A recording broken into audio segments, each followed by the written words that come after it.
Hey everybody, my name is Aisha Mills, and some of you know me from my political commentary on CNN. Well, today I am proud to present our town hall on reimagining the American economy on behalf of my client Reevx Labs. Reevx is an innovation hub that's powered by Berkshire Bank, providing free community-based co-working spaces for entrepreneurs and nonprofits to connect, collaborate, and create. I got some quick housekeeping before we begin. There will be an opportunity for you to ask questions, so please leave your questions for the panelists in the chat room right here in this live stream, because we're going to be compiling those and submitting those to our moderator, who will be asking them later on and throughout the conversation, and she will probably be giving you shout outs too. So submit your questions in the live stream. And now I'd like to introduce you to Malia Lazu, Executive Vice President and Chief Experience Officer at Berkshire Bank, who is the mastermind behind Reevx Labs and also the bank's entire social impact strategy, and also happens to be a good friend of mine. Malia? Thank you. And thank you everyone for joining us for this important discussion. I want to thank our panelists for taking the time, and also Moody and Mills and TheGrio for helping us put this together. We're going to have a conversation about the future of the Latinx economy. And right now, it seems that it's hard to talk about the future when we know that our lives are at risk and are not guaranteed. So with that idea, we come together because we know with obstacles, there are opportunities. We can take time to reimagine a world that is more just and more equitable, where we all are allowed to thrive. We honor the lives stolen from us, the people and children still sitting in cages, and we take this town hall seriously. This is a time for us to listen. This is a time for us to learn. Let today be the first step that we take together to ensure a beautiful and bright future for us all. Because together, we can. Thank you. And now it's my honor to turn it over to Alicia Menendez. Thank you so much for that introduction. Thank you all for your time and for being here today. What an incredible moment that we are living in. The pain is palpable. It is enough to force people to the streets in the middle of a pandemic that was already hitting Black communities, brown communities harder, the health of these communities, the economic health of these communities. And, as people on this call know, that pain is not new. I think there are people for whom their awareness of it is new.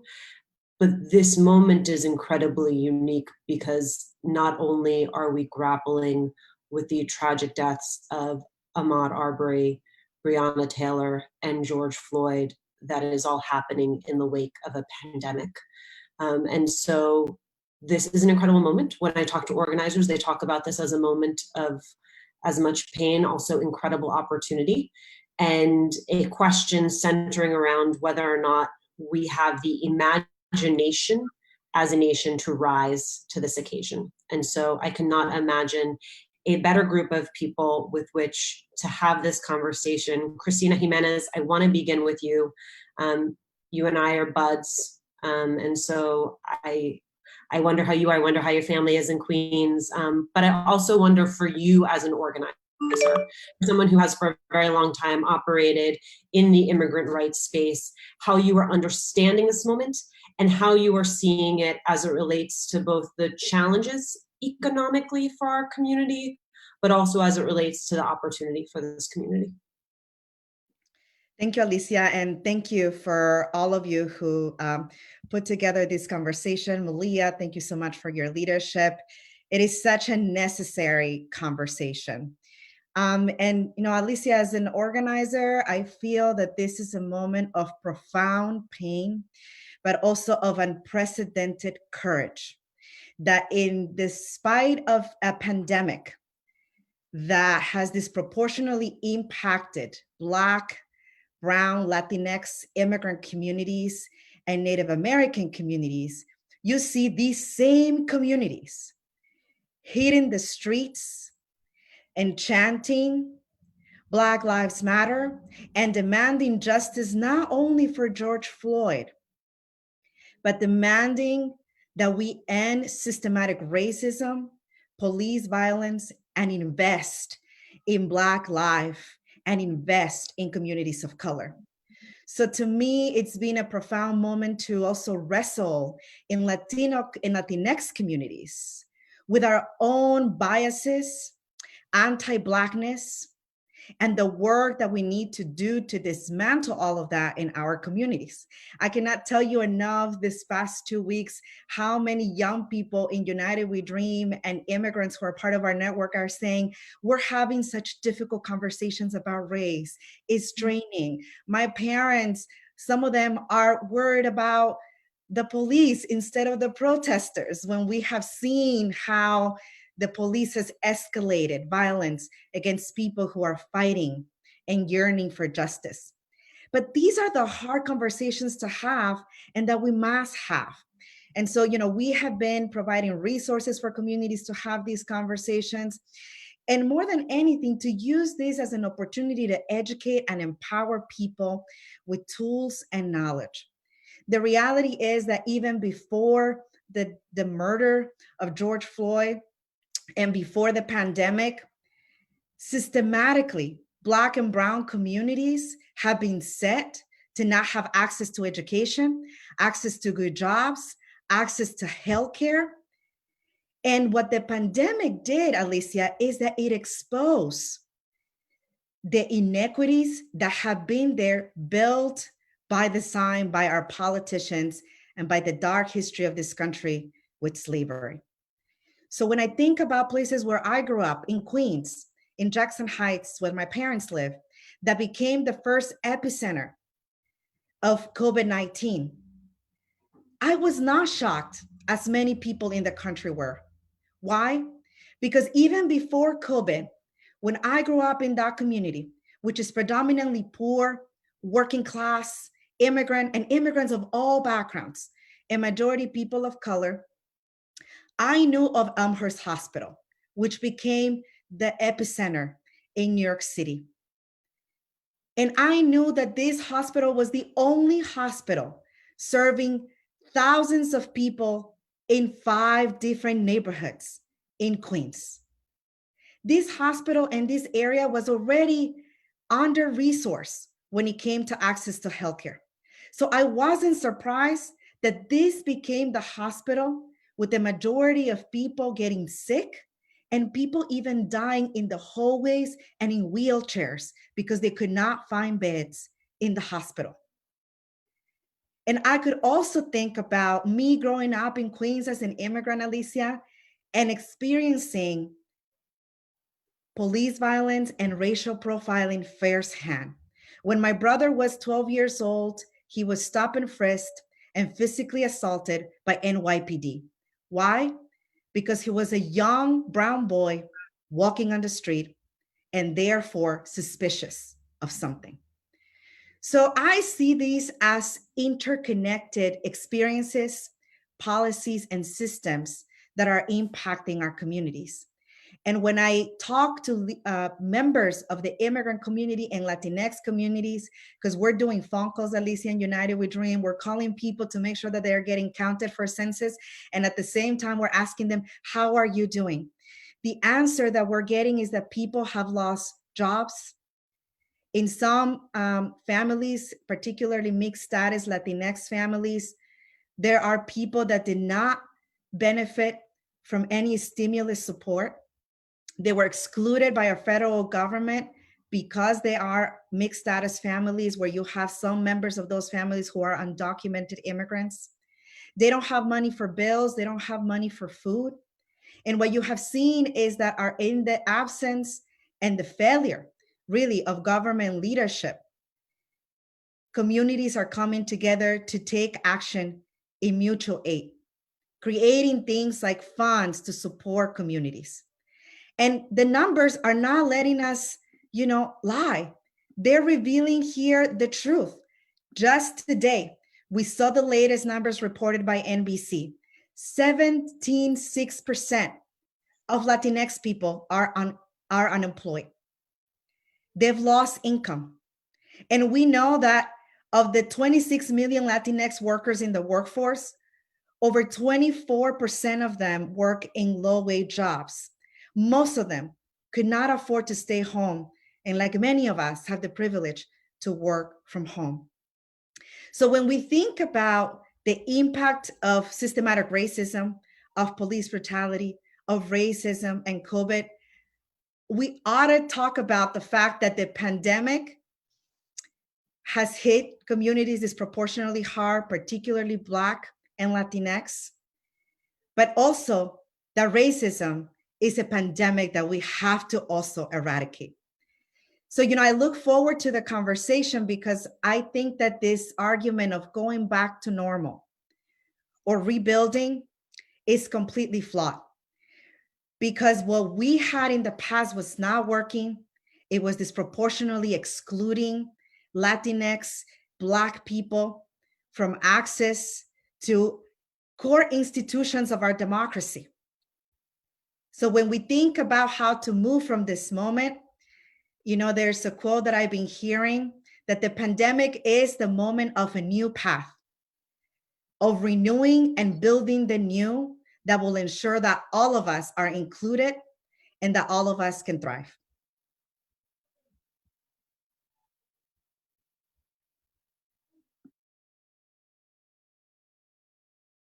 You're muted, Alicia. Anytime you hear the phrase rebuilding or recovering, you always pop back. And I think that is exactly right. In very concrete terms, what does it look like to reimagine the economic infrastructure of this country such that Black and brown businesses are actually playing on a level playing field? Alicia, given that I'm the one that's always screaming about that word, I think that's directed at me, yes? Yeah, you. Okay.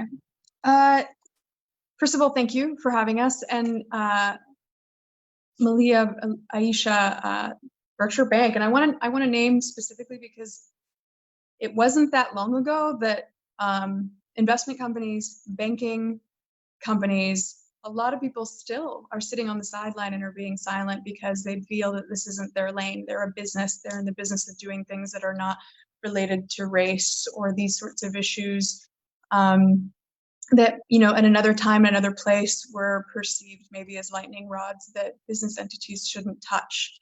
And so the fact that we're even having this conversation, sponsored by a bank, right, is both a good sign. It's clearly an early mover, but it's hopefully a sign of more things to come. And so I don't want to downplay the importance of that. Alicia, when I talk about why it jars me so much to hear about recovery, it's partly because I think that there is a push to get back to sort of what is normal and what stasis is. And I think Cristina said it best, right? And I've been saying lately, and I'm going to start saying it a lot more because I know it raises eyebrows, but at the same time, I think it's worth examining that our obsession with equity lacks ambition. It really does. Because if I'm a Latina waitress, for example, and the statistics show that I'm making 55 cents on the dollar of my white male colleague, if my only goal is to make as much as my white male colleague makes, in a nation where we know that most workers, like waiters, are not making a living wage, are having 2 and 3 jobs and still not be able to afford the basic things, not being given health insurance, not being given the ability to work an inhumane amount as a gig worker, never mind as a business owner, we never stop working, and barely make living wages, I think that if that is our goal, then the bar is too low. If we look nationally at the level of healthcare, yes, Black women have an intolerable number when we look at numbers like maternal mortality. But even if we step away from that and we look generally at the healthcare in this country, it is among the lowest in quality among, developed nations. And if we look at education, Black and brown communities consistently get the shaft, absolutely. And the numbers are abysmal, but generally when we go out to the 100,000-foot level, we have literacy levels collectively that are among the worst in the world among developed nations. So I would just say that we need to be more discerning about our goals, and we need to be really specific about the things that we want changed. And I think that realizing the power, for example, specifically of the Latino community, if we count our undocumented brothers and sisters, we're talking about upwards of 60 million people who have the ability to get whatever we want if we just tap into that economic power. In terms of other things, in terms of what we can do to save Latino businesses, there are 4.8 million, and my projections have us at losing 50% of them, and they're not coming back unless we do something radical and something fast. And even for the ones that have already been lost, because we've lost thousands and thousands already, there needs to be work to acknowledge that it's going to take some time for people to get back on their feet. And it's not simply a matter of fixing the, for example, over $50 million PPP program that largely excluded communities of color. Even if we fix that tomorrow, we're upwards of 400 billion of that money being gone now. And so we have to think about people like my dad. I think about growing up in Los Angeles. If he hadn't been locked out of something like PPP, and as a result, he lost his business. This is somebody who was a thriving entrepreneur, but who had been out of the traditional workforce. And so we have to think about the millions and millions of people who are in communities of color who have just been yanked away from the business that allowed them to exist, to put a roof over their head, to send their kids to school. And we have to be sure that we are providing collectively a safety net for that really important part of our community, not just to bounce back to normal, not just to start their businesses back up so that they can be where they were before, but to really take a good look at every aspect of what we live with and think about not what was good for white America, but what we actually need. And what we're going to find is that there is no previous baseline. There is no America that we can look back on and say we want to go back to that. It doesn't exist. It has never existed. And we have to define what it's going to look like. And I love the idea that communities of color are going to be the ones to decide that. Malia, what role do banks then play in a community that has been historically underbanked?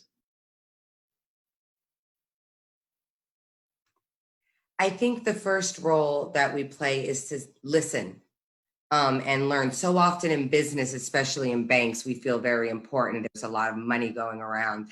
And so you think you know the answers. But the fact of the matter is that it's spaces like this where we start. And I'm almost hesitant to say what to do after that, because people are very quick to run to the action. And I think right now, we need to hear what are the priorities and how do we do that? Because I do think banks have an important role to play. We know that redlining was created because of government and banking. And we know that, undocumented people not being able to participate, they're, facing predatory lending practices. And it's things that banks could give relief to by working with government and working with nonprofits. And so especially community banks where the main streets really play a role in their deposits and how they function as a business. I think it's critical for banks to sit and listen, and then whatever is planned, it's planned in partnership with the community. Cristina, I want to pick up on something that Nathalie was saying, which is, about 50% of Black and brown businesses that don't think that they're going to survive this. That doesn't even talk about the informal economy that so many members of our community are a part of. Can you talk to me a little bit about that and where you believe that relief can be offered both by the government and by reimagining some of the institutions and roots of work that hold our economy together? I think that, this may be a little bit controversial. Some people really love this conversation about essential workers. And all of a sudden, like every worker wants, is essential. All of a sudden, the visibility of working class people is real. But we have been essential. There are, workers, and particularly communities of color, Black, Latinx, have been essential, but only invisibilized by our policies, by our politics, by our narratives, and by our institutions. So when you think about the fact that most people in this country were able to still get food in the midst of this pandemic. So while many of us were staying home and we can shop for groceries online or call our supermarkets to get it delivered, we had farm workers who did not stop working, who are still working today. Everyone in the food supply line, from those that are transporting our food, to stocking it at the grocery store, to being the delivery staff for many companies or supermarkets. We have been able to have our somewhat regular diet and have food and keep our lifestyle, particularly when I think about places like New York City, because of this workforce that has been invisibilized, many of them who include undocumented workers.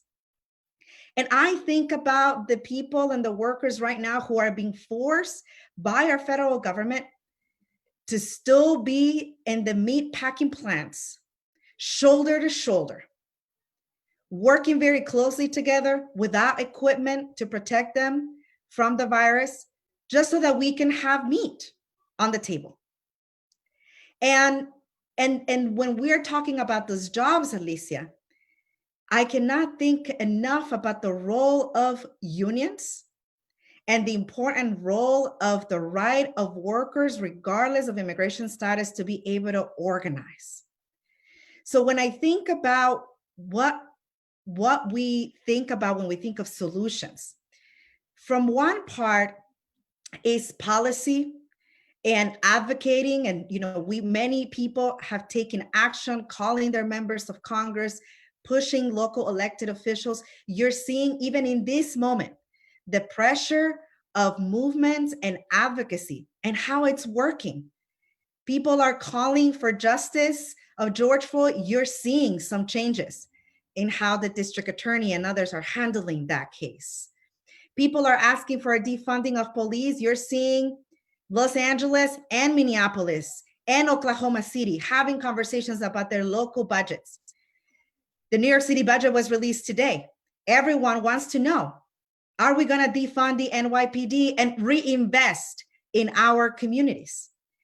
And we're seeing the same thing with now the last package that was put together by Speaker Pelosi and the House of Representatives, that it included for the first time in federal conversations, all people, regardless of immigration status, for unemployment support.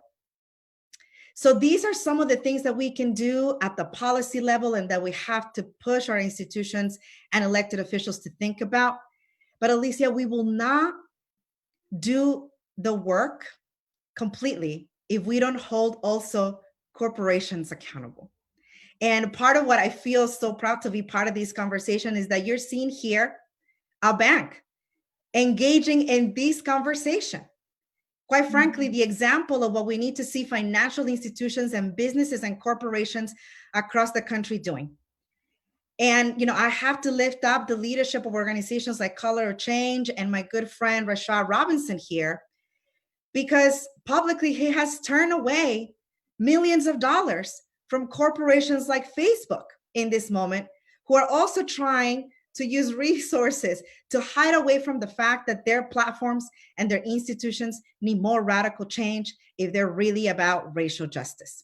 So we got to think about not only our governments, but also corporations and businesses, and how to work collectively to hold accountability, but to also to co-create the kind of workplaces that will respect people's dignity and the kind of places where we will all be able to thrive. Nathalie, tangibly, what does that look like to you? I have to say, Cristina, I didn't rehearse or plan or even talk before this, but I get excited when each of you says this may be controversial. That's always the moment when we all lean in to be like, okay, now it's getting good. Well, this is more about coordination. I mean, just to really piggyback off of what Cristina said, Something that most people don't know is that less than 2% of money globally is managed by women or people of color combined.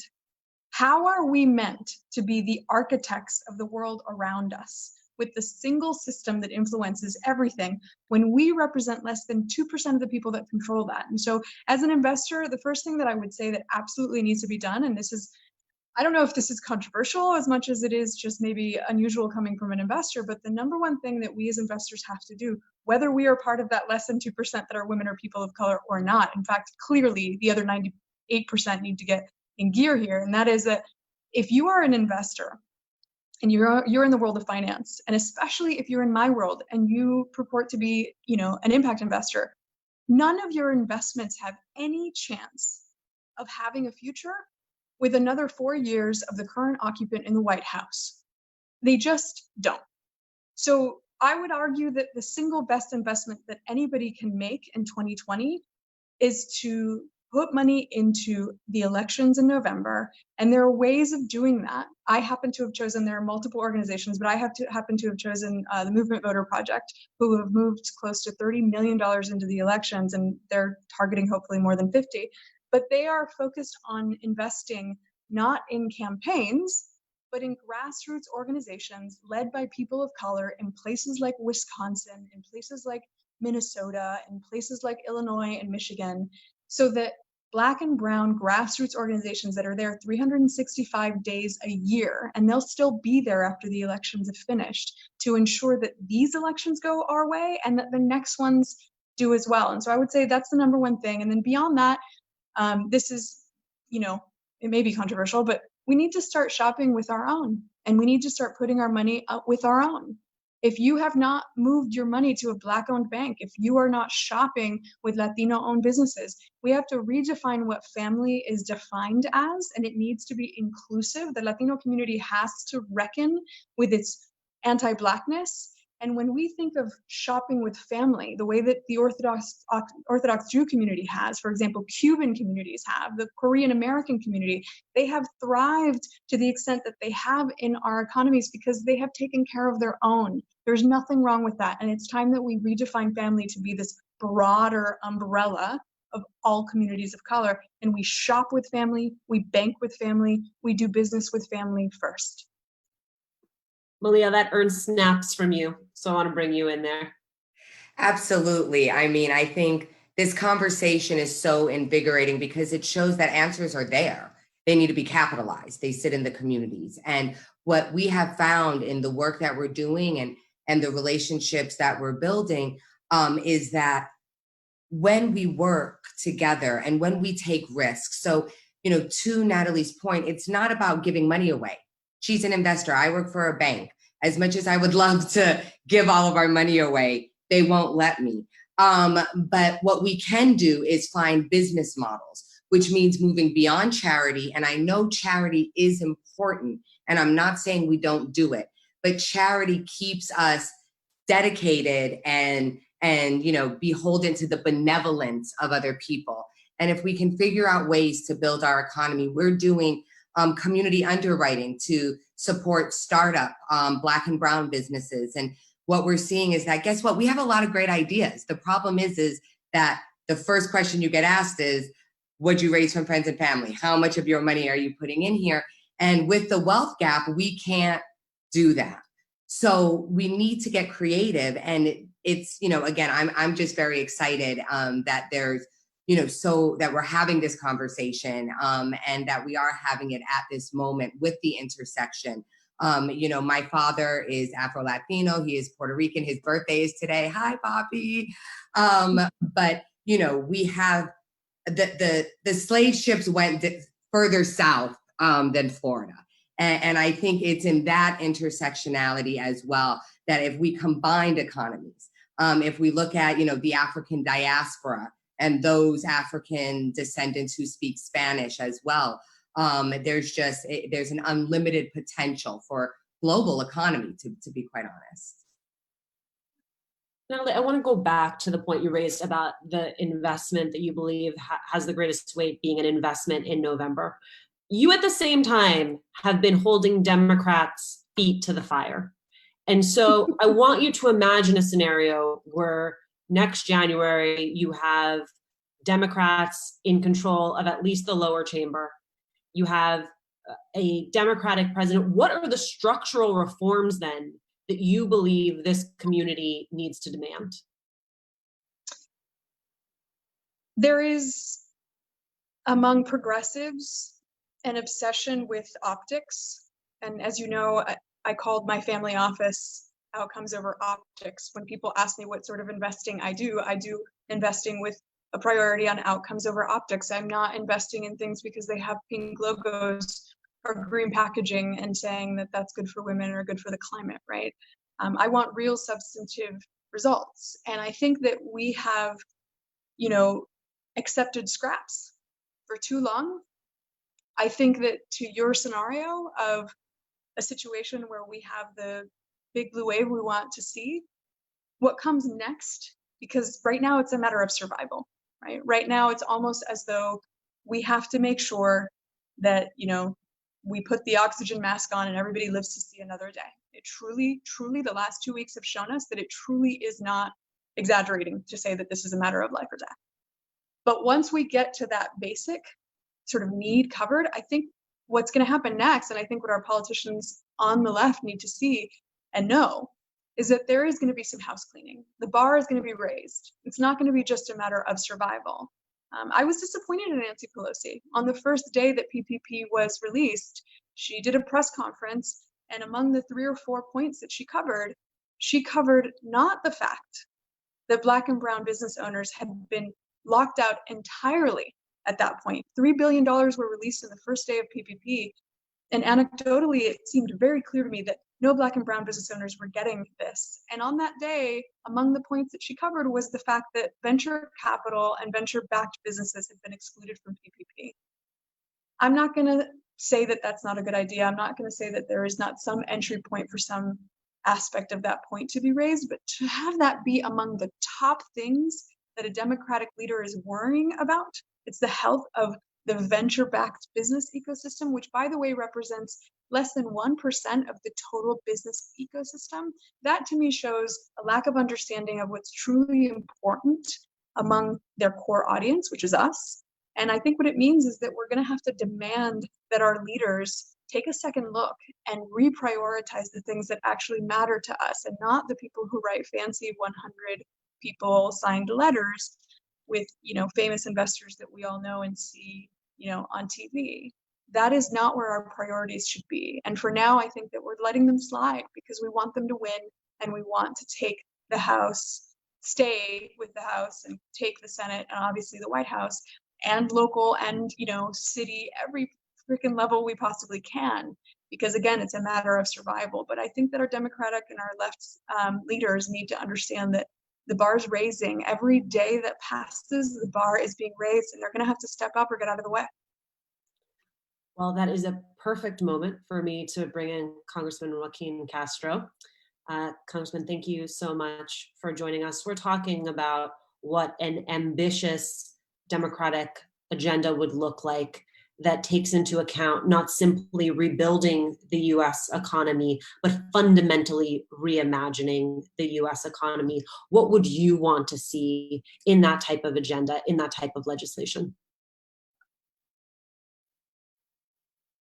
You are muted. There you go. Yeah, obviously that's a very big question with a lot of different parts to it. And there's a lot of work that's going to go into fundamentally changing things. And to give you a sense of the scale of what we're dealing with, the U.S. Chamber of Commerce, which represents American business in this country, opposed even a cent increase to the minimum wage since about 2009. And even though a lot of their members were already paying wages higher than the minimum wage, the federal minimum wage. And so there's a lot of remedial work that has to go into changing things. But you asked the question, in addition, obviously, to the policing system, which has been in a very hot spotlight in the last week, what has to change? We have to treat workers better. We have to treat Latinx workers better. You've got a lot of people, for example, right now, who are in mixed status families that aren't getting any federal relief from the government. no $1,200 check, no $500 for dependents. Those of us in the Congressional Hispanic Caucus fought to get those things included in the House version of the bill. And then the first round of the CARES Act, it got left out in the compromise. And so we're pushing again, this time on the HEROES Act. But, there's some basic injustices that exist right now that have to be corrected because we don't have everybody on par at this point. So imagine we get past that point, right? And we are now at the point where we are no longer in a rebuilding phase, but rather in a reimagining phase, right? I mean, where we are really dealing with structures and systems and institutions. What is one thing you would like to see done? One reform you believe that could fundamentally remake the economy, particularly for this community? For the Latinx community, well, let's just pick one area of education. I think that there are parts of our education system that are broken. I spent years working on getting more of our students to college and getting them to graduate.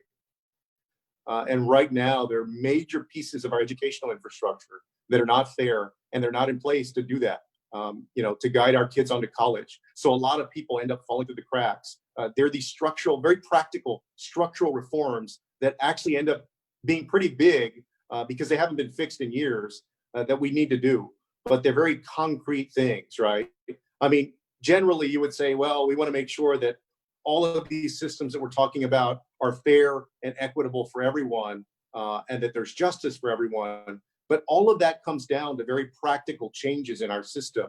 When I mentioned education, for example, in Texas, or no, let's use California as a better example. For years, the ratio of students to counselors in California was 900 students to every counselor in our schools. So what happens is that you have a lot of our Latinx kids whose parents didn't go to college, who are trying to navigate FAFSA forms and financial aid, and end up, many of them, falling through the cracks. That's a very practical thing that needs to be fixed for the overall system to change in a positive direction.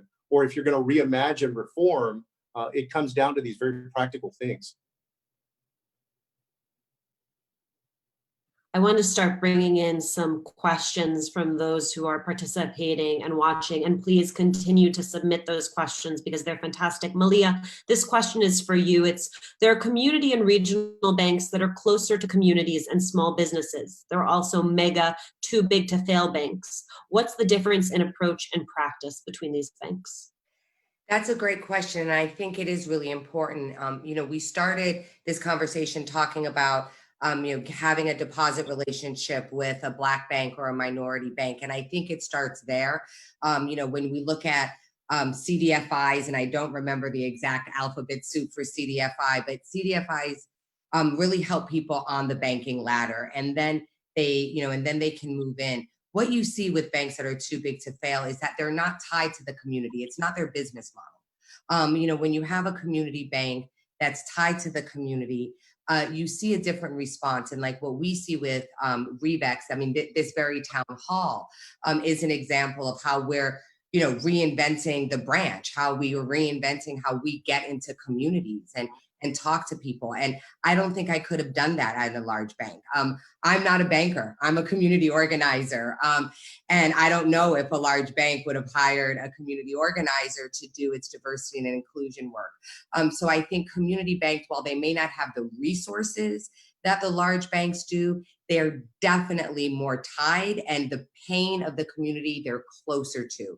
And I think partnerships with CDFIs, MD, minority deposit institutions, and community banks could do some really powerful stuff. If we just think about, cannabis, and as we think about if we're going to be banking cannabis, not us as a bank, but us as a country, think about that. Is there a place for different types of institutions to come in and to help bank people with dignity?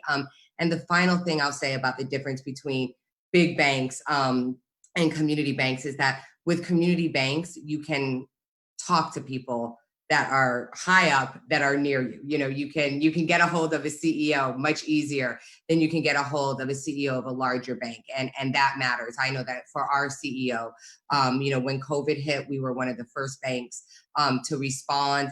And he made sure that all of our employees, our customers, and our community were getting the best service and you know, the best support that they could get from us. And I think, you know, that's the type of fluidity that community banks have that big banks just don't.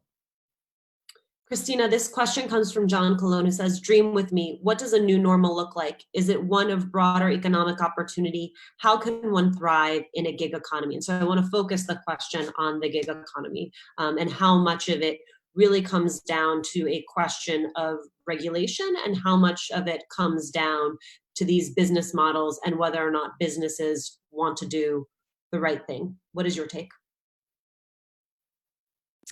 Alicia, I go back to actually an organizing principle. And I love what Malia brought to the conversation in terms of herself being a community organizer working at a bank, which is people who are closest to the pain, are closest to the solutions, innovations, and breakthroughs that we need, not only for our economy, but for many of the systematic injustices that our communities are facing. So when I think about what is the one thing that we can do, whether it is with businesses or in government or in our communities, is to engage in actively listening to what people impacted are saying, are experiencing, and what are the solutions that they are bringing forward.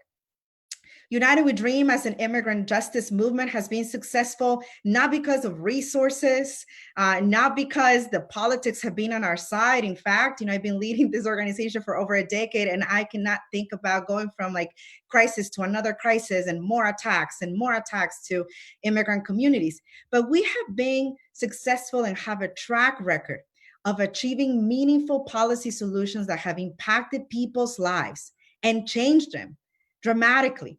Like the DACA program that protected over 500,000 people from deportation, including people like my own brother, who's 25 years old, from deportation.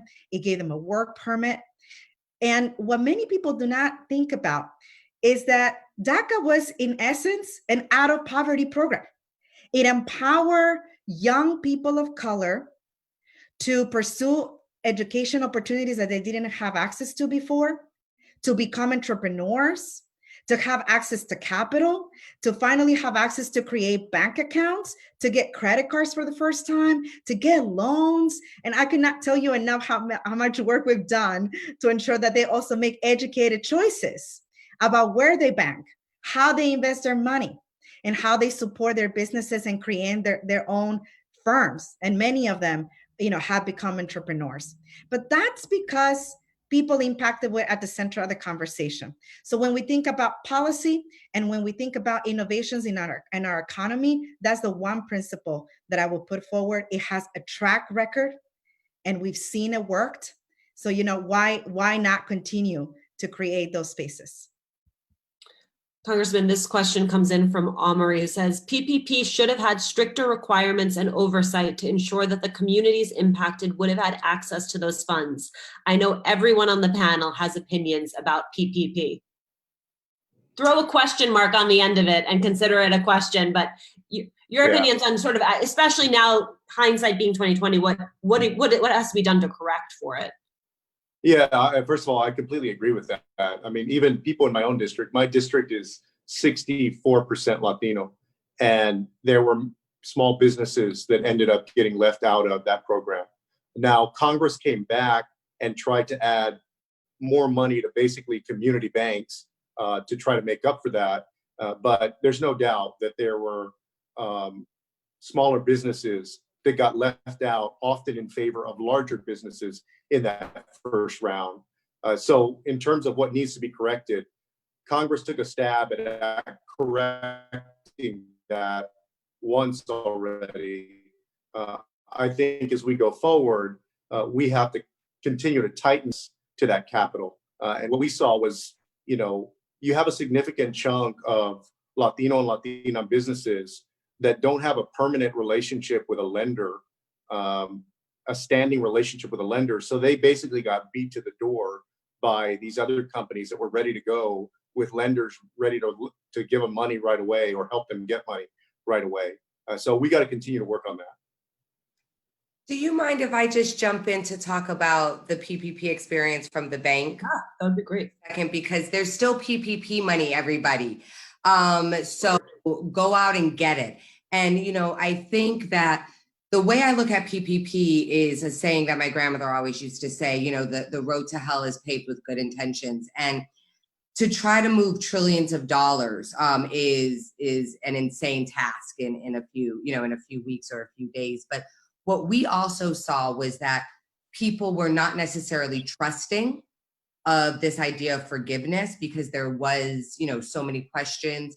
And I think, you know, the chairman is right that not only do we not have relationships with banks, but we don't necessarily have a trusting relationship with the government either. So now you had banks and governments working together. And, you know, I know for us in the first round, we were working with nonprofit organizations to help us find minority businesses in the pipeline. And we did the same thing in the second round with CDFIs. And as much as there was, you know, we have a lot of gig economy jobs, we have a lot of sole proprietor jobs, all those made this application a little more complicated. I think our relationships with banks and the government as well also made it hard for people to really trust that they weren't going to be set up. And so, but with all that being said, and I'm going to say it in front of the chairman here, it's not a setup. Go and apply because there's still money, and that's your money. That's tax dollars. So just follow the forgiveness guidelines, and your banker should explain them to you before you apply. And if it makes sense to get a payroll protection program, refundable, you know, loan, please go out and do that. Nathalie, at the mention of PPP, you jumped out of your chair the way I jump out of my chair at a party when my favorite song comes on. So clearly you want to get in. I work with Michael Blake from the Bronx and Michael Brady from the Third Avenue Business Improvement District. And I've also, as I think people know, been able to work not with Malia because we hadn't met yet, but with other amazing bankers who have allowed me to back channel applications in and provide them a steady stream and a pipeline of Black and Brown owned business owners. And, you know, there was a recent change. Obviously, the timeline has been extended. People can rehire. They have until the end of the year now. There have definitely been some improvements to the program.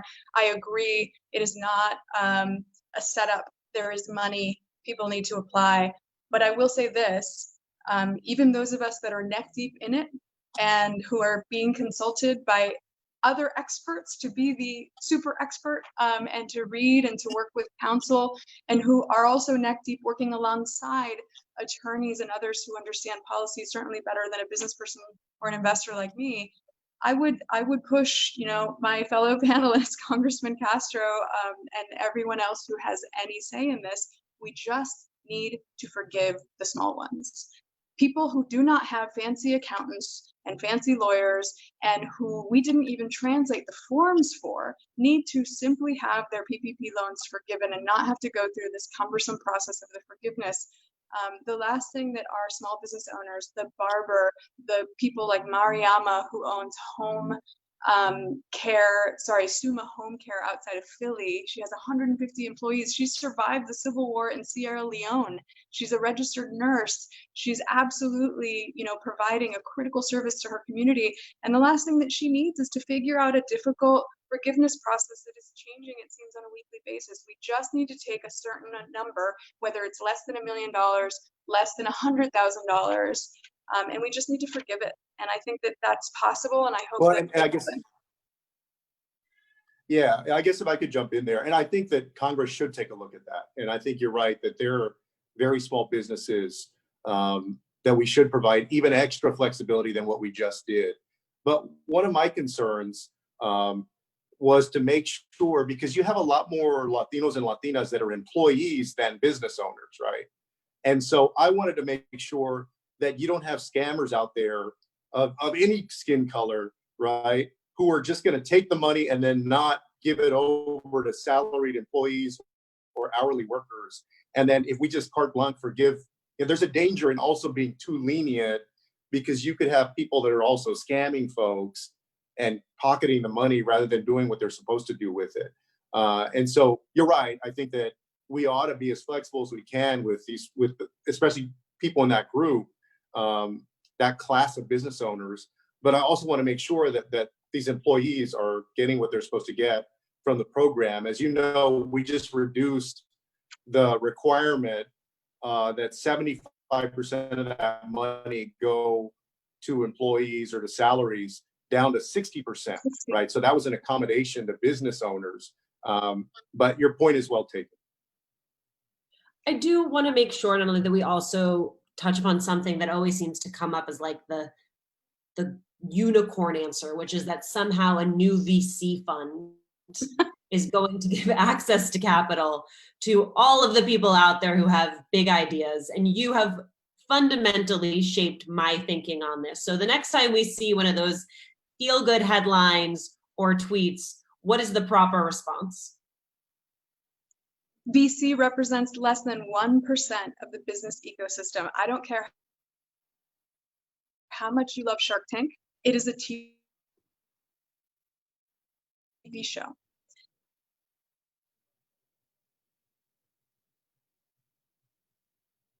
I may be your connection may be glitched out a little bit, because I think you are now frozen. So I am going to come back to you on that, because that I think is a critical thing for all of us to understand. Congressman, there was this question. I pose it to you. I pose it to Cristina. It's from Marco Davis, who says, how do we get more folks from our communities and to have our community's interests at heart to the decision-making tables?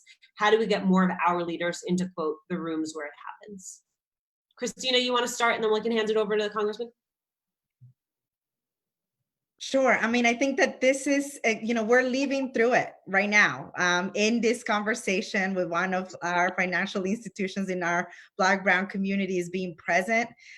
We do it by centering the experiences of people impacted. I cannot tell you how many times we've talked to Congressman Castro and many members of Congress in their offices and at their district, and really share the lived experience of communities, Latinx, Black, undocumented, and that being what shapes policy. Again, I will lift up the DACA program as an example. That was shaped by people who were impacted by the injustices of our immigration laws. And what we saw was a multiplier effect of not only protecting a population of close to 1 million people from deportation, but also of folks that were empowered to access institutions of our democracy that they were denied access to before. So I think about that, which, a lot of it is community organizing. And the third is using our voice and our right to vote. And I think of this, Alicia, because this is going to be my first presidential election where as a citizen now, after almost 20 years or over 20 years of living in this country without papers, I have the right to vote. And I take that seriously because I think about all of the people in our communities that experience voter suppression, which has been historical, particularly in Black and Brown communities, and those people in our community who are undocumented and cannot vote. So when I cast my vote, that's another way, because we're shaping the outcome of who is representing our views and the interests of our communities. And having your brother, Congressman Castro, in this presidential race was historic for the Latinx community. Why? Because they were able to see for the first time someone that looks like them, that is running for the highest office in this country, who is also our most vocal voice on police reform, on immigration justice, and who shaped the conversation. And this is why elections matter, and who gets engaged and who gets elected matters so much. Can I just jump in, because there's a question that I think will tee you up to talk about this in an even more soulful way. This is from Kiana Patterson, who says, how do we tackle underemployment under economic development without deep and meaningful reconciliation in this country? Ed reform for 20 years convinced us that all we had to do was go to college and get a degree. Now we know that is not, in fact, the only bar we have to climb. If we don't have network and doors opened, we are consistently left out. How do we make economic development a civil rights issue? Well, no, I mean, that's absolutely right. I mean, I mentioned earlier that a lot of my work for years had centered on getting more students to college and getting them to graduate. But the questioner is right. I mean, you have a lot of people, especially after the Great Recession, that are holding on to a degree, but were not able to turn it into the career that they had imagined when they started college. And that problem has been especially pronounced among Latinos. And so let me tell you one piece of it. I think the entry has to be easier. So, for example, a few years ago, I started paying all of my interns. And then when Democrats came into power in the House of Representatives in 2 years ago, almost 2 years ago now, we created a pool of money so that all members of Congress, in the House at least, could pay their interns. Because we found over the years that had been a bar to entry for so many folks who come from households of modest means. So that's obviously one example. Another example I'd like to give is on the other end of that. And that's folks who I believe could be business owners.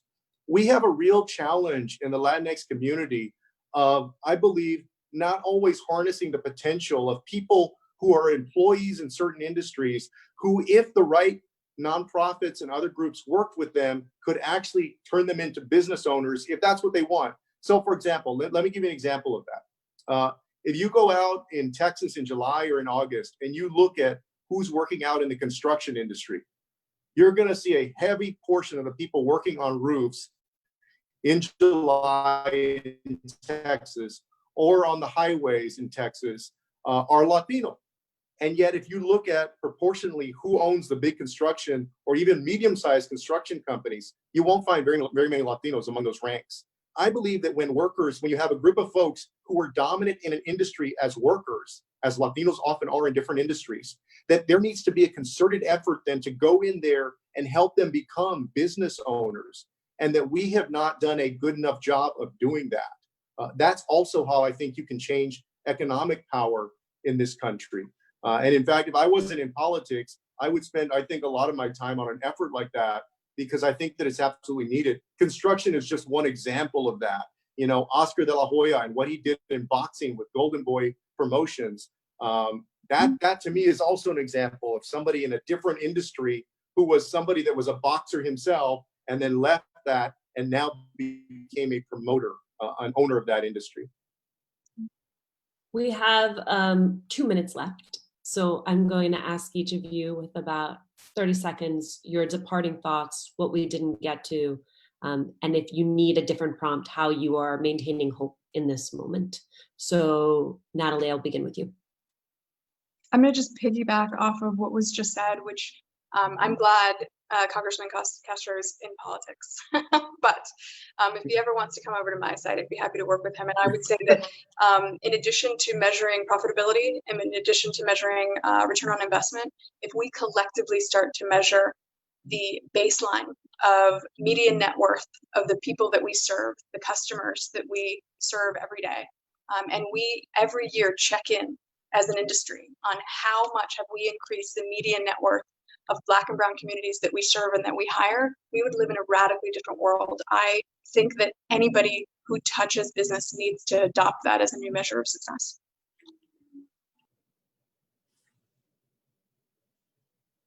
You're muted, Alicia. Malia. Thank you. Well, thank you everyone for joining this. And I think what gives me hope is these conversations, is getting in community and talking through ideas.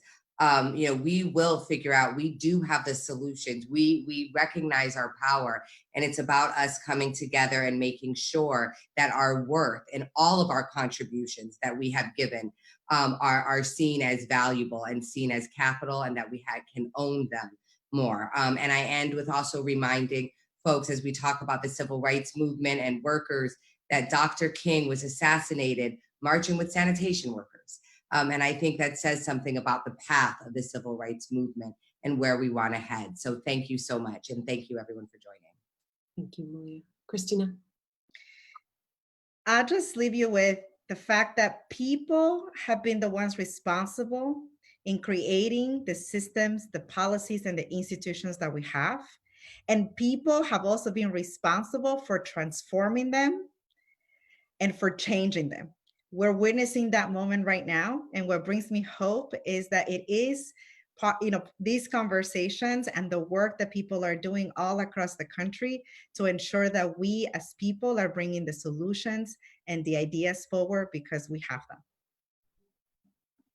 Thank you, Cristina. Congressman, final words. Yeah, I'm hopeful that this moment that we've lived through over the past 3 months will bring tremendous change for our country in the coming years and for the coming generation. COVID-19 has hit the country and the world, and that's been a tragedy. What happened to George Floyd, or his murder, was obviously a tragedy. But I think that it's also forced people to think. You think about what an incredible moment we've been in the last few months, where there have been no sporting events, no gatherings of any great size. And now you have protests, but obviously for 2.5 months, you didn't have anything really. And it has focused the nation's attention in a way like I don't know that we've ever had before. And, to see all of those young people, especially out on the streets now in protest for change, the major movements in American history and probably in world history have been led not by people in politics like myself, but like people like Cristina and others who have been out there as ordinary people in this country, so to speak, without a title, and have made significant change. And what I see going on now in this moment is the preface for incredible and positive and lasting change. And that gives me a lot of hope. Thank you all so much for this incredible conversation. Thank you to those of you who have been dropping questions and comments in the wall below. This is incredible. And we'll continue to have this conversation as we look to the months and years ahead. So thank you all so much. Take care, y'all.